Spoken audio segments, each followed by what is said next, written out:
Tend County ma Kilifi koni gimor gi chenro mosebedo kadhi nyime machiwo puonje wach EMO hiu gino magikoni miyo kwan jopuonjre magamo EMO yodok chien kowuok e kwan 21 nyaka 15 e thuolo mar higni 3 mokalo. Lipot mane ochiw nonro yango ni nyithindo manyiri bende koro sani ni thuolo mar twak e weche mag ria gi jonyuolgi kaachiel kod kindgi giwegi gino mikoni ne ok timre kinde mokadho nikech wich kuot. Chenro ma itayo gi riwruok mar Community Health Promotion Fund ne ochaki bang' yangore ni kaunti ma Kilifi ema ne otelo pacho ka gi kwan mathoth mag jopuonjre magamo EMO hiu gino bende ne nyayo duoko maricho mag penje kaunti no.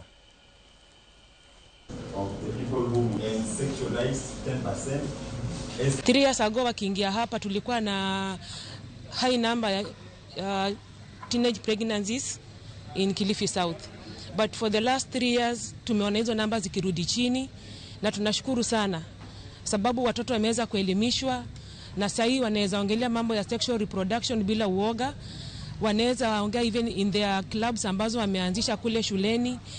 Kwa zile safe space ambazo tuko nazo kwa community tumeona ya kwamba vijana wanaweza ongelea mambo ya kujikinga. Tangu tuanze huu mradi tumeweza kupunguza ile proportion ambayo tulikuwa tunaona kwamba ni ya teenage pregnancy katika sehemu ya Kilifi, ambayo tumetoka katika ile percentage ya from 21% tumeweza kuirudisha mpaka 15%. Walipokuja tulikuwa juu sana.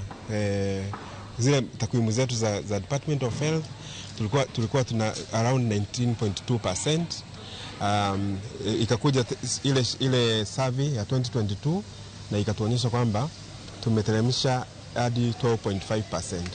Kwa sasa tuna range around 14%. Hapo ndipo tumesimamia. This is not something we can say it is solved once. We need to sustain the gains, and I'm just calling towards many stakeholders, development partners, and even our local partners. Let's team together one voice to sustain the gains, and we also upscale this to